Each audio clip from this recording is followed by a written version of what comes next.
Assalamualaikum warahmatullahi wabarakatuh. Halo semuanya, selamat datang di video ini. Saya Muhammad Ridwan Nurfata dan hari ini kita akan membahas sesuatu yang sangat menarik, yaitu struktur dan konstruksi bangunan.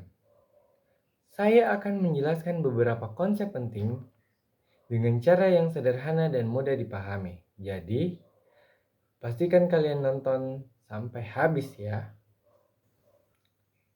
Nah, dalam video ini kita akan membahas beberapa hal penting seperti klasifikasi struktur dalam desain bangunan. 2. Jenis olahan serta bagaimana penerapannya dalam konstruksi, mulai dari kolom, dinding, kerangka, plat lantai, hingga balok. Kita juga akan membahas prinsip dasar seperti stabilitas, kekakuan, keseimbangan. 4. Konstruksi tangga dan atap, bagaimana cara kita membangun dengan efisien dan kuat. 5. Pondasi bangunan termasuk prinsip dasarnya dan material yang digunakan. Jadi, kalau kalian penasaran bagaimana struktur bangunan dibuat kokoh dan tahan lama, jangan skip video ini. Konsep penting dalam konstruksi bangunan by Muhammad Ridwan Nurfata, NIM 240211501036, Arsitektur C. Klasifikasi struktur dan tantangan dalam desain bangunan. Struktur bangunan dapat diklasifikasikan berdasarkan bahan, sistem, pendukung beban, dan fungsinya. Struktur rangka atau frame struktur menggunakan kolom dan balok sebagai elemen utama, misalnya gedung tinggi. Tantangannya adalah memastikan keseimbangan dan distribusi beban yang merata. Struktur dapat diklasifikasikan menjadi 3, berdasarkan fungsi, berdasarkan sistem konstruksi, berdasarkan beban yang diterima. Struktur bangunan dapat dibedakan berdasarkan fungsinya seperti rumah tinggal, gedung bertingkat, jembatan, menara, dan infrastruktur lainnya. Berdasarkan sistem konstruksi, struktur konvensional yaitu bata, beton bertulang, rangka baja, struktur kayu, dan sistem pracetak. Pemilihannya tergantung kebutuhan desain dan efisiensi konstruksi. Berdasarkan beban yang diterima, terbagi 3, struktur tekan, struktur tarik, dan struktur lentur. Permasalahan dasar dalam desain bangunan dapat meliputi 1. Kebutuhan pengguna, 2. Faktor iklim dan pergempaan, 3. Kekuatan material, 4. Aksesibilitas, 5. Keamanan, 6. Pertimbangan ekonomis, 7. Kopabilitas, 8. Yang terakhir, adaptasi teknologi. Kayu olahan digunakan dalam konstruksi karena lebih seragam, kuat, dan mudah dibentuk. Beberapa jenisnya antara lain adalah pillow atau kayu lapis, gulam atau kayu laminasi, MDF, dan particle board. Ukuran dan jenis kayu harus disesuaikan dengan fungsinya, seperti pada kolom, dinding, kerangka, lantai, dan balok. Prinsip dasarnya adalah memastikan stabilitas, kekuatan, dan keseimbangan struktur. Konstruksi tangga dan atap. Tangga adalah elemen bangunan yang berfungsi sebagai penghubung antar lantai. Desain tangga harus mempertimbangkan kemiringan, tinggi anak tangga, dan material yang aman digunakan. Sementara itu, atap melindungi bangunan dari cuaca dan dapat berbentuk plana, linmas, datar, atau kubah, dan lain-lain. Material yang digunakan bisa berupa genteng, tanah liat, baja ringan, atau beton, tergantung kebutuhan desain. Pondasi. Pondasi adalah bagian bangunan yang berfungsi menyalurkan beban ke tanah. Ada 2 jenis pondasi utama, pondasi dangkal dan pondasi dalam. Tugas 1 pada gambar yaitu portal kayu. Di sini dapat diperhatikan bahwa ada mutu bahan bangunan, detail sambungan, mutu pengerjaan, dan kayu apa yang harus digunakan atau kayu anti rayap. Terdapat bagian-bagian penopang atap dan atap.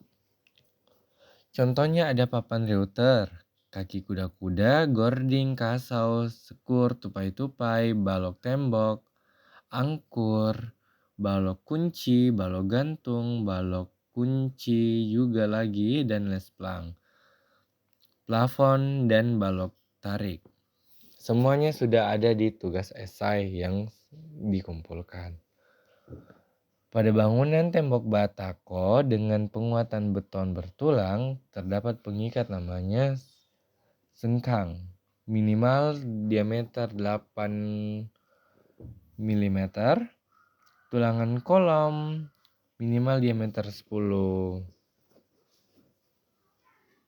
dan angkur ada dudukan beton, ada fondasi, pasang bata, angkur kusen, jendela, dan lain-lain.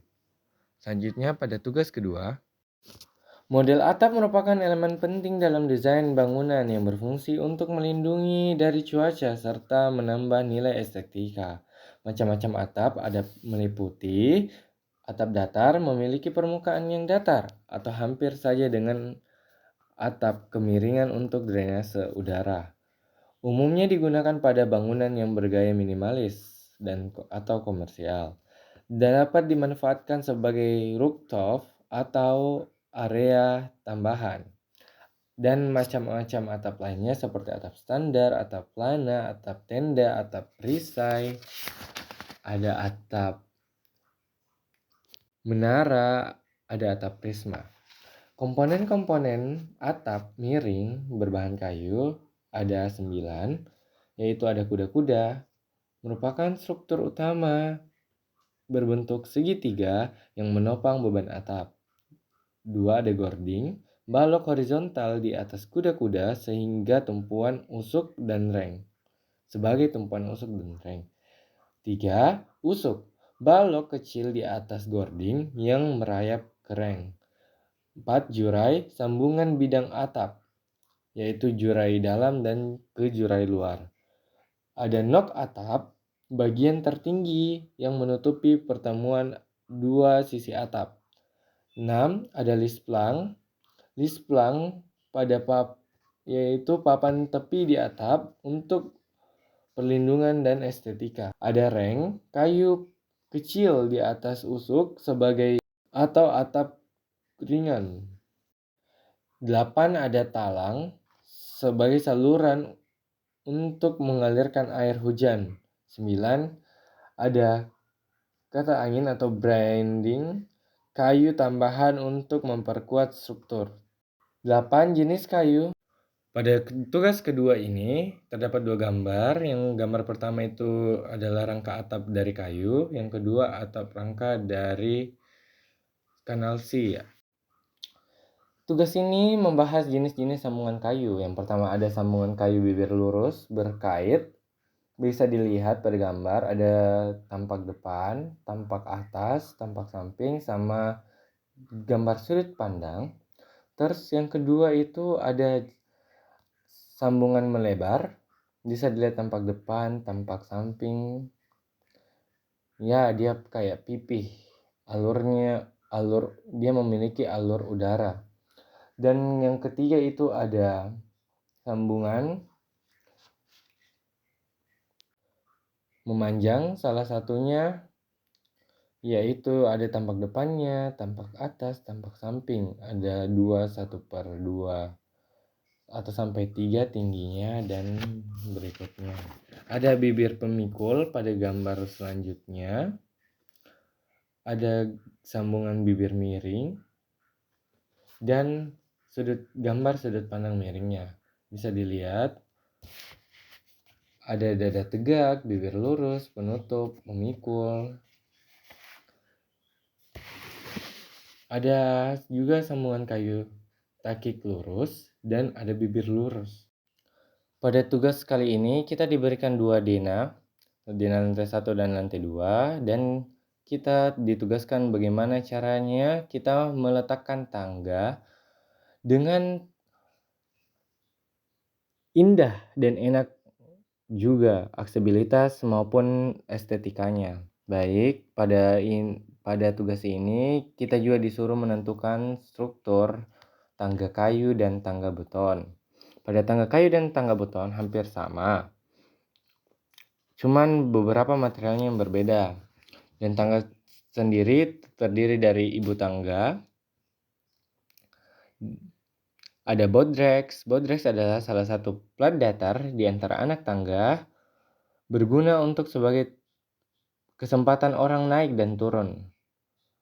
Dan ada hand railing atau pegangan tangga, adalah batang yang dipasang sepanjang anak tangga untuk memberi tumpuan pada tangga agar orang naik dan turun merasa lebih aman.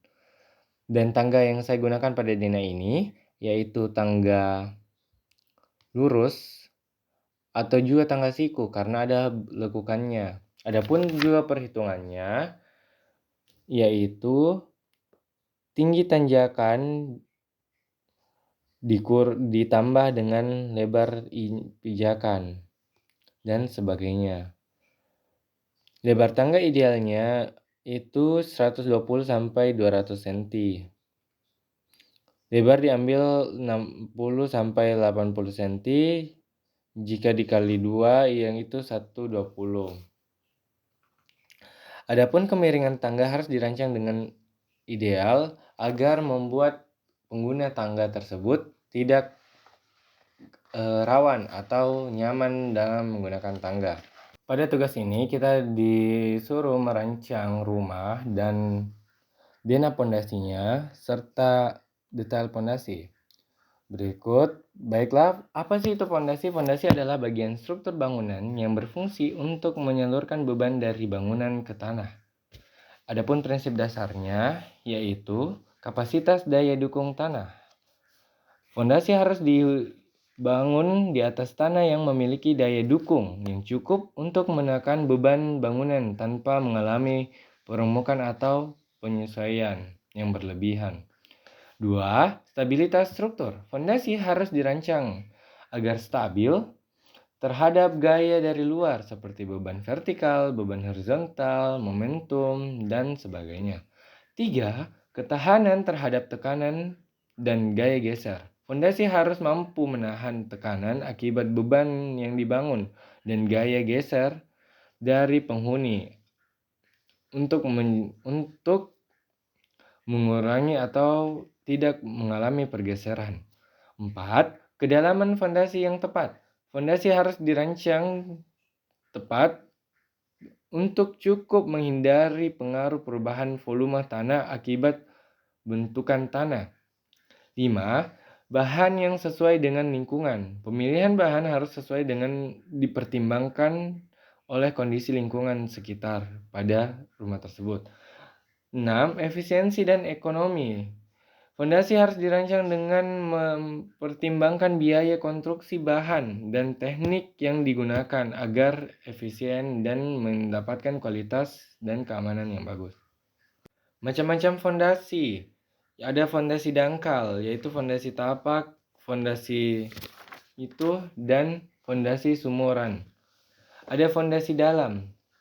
Fondasi dalam yaitu tiang pancang, tumpukan lubang fondasi, dan fondasi kaso. Seperti dilihat di dena fondasi, kurang lebih seperti itu, dan dena rumahnya juga seperti itu. Baiklah, kita lanjut ke detail fondasi. Fondasi ini terdapat batu kosong, ada urgan pasir, ada besi bekel. Ini fondasi yang dirancang untuk rumah 2 lantai dengan menggunakan fondasi cakar ayam. Kenapa cakar ayam? Supaya lebih kokoh karena ada busi yang mengikat. Terus ada tembok 10.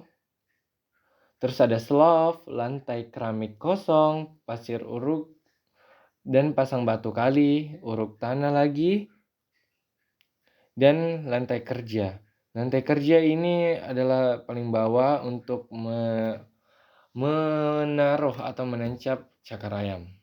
Sekian mungkin. Itulah tadi sedikit gambaran tentang struktur dan konstruksi bangunan. Kalau kalian punya pertanyaan atau ingin berdiskusi lebih lanjut, langsung tulis di kolom komentar ya. Jangan lupa like, share, and subscribe supaya kalian nggak ketinggalan dari video menarik lainnya. Sampai jumpa di video selanjutnya. Dadah.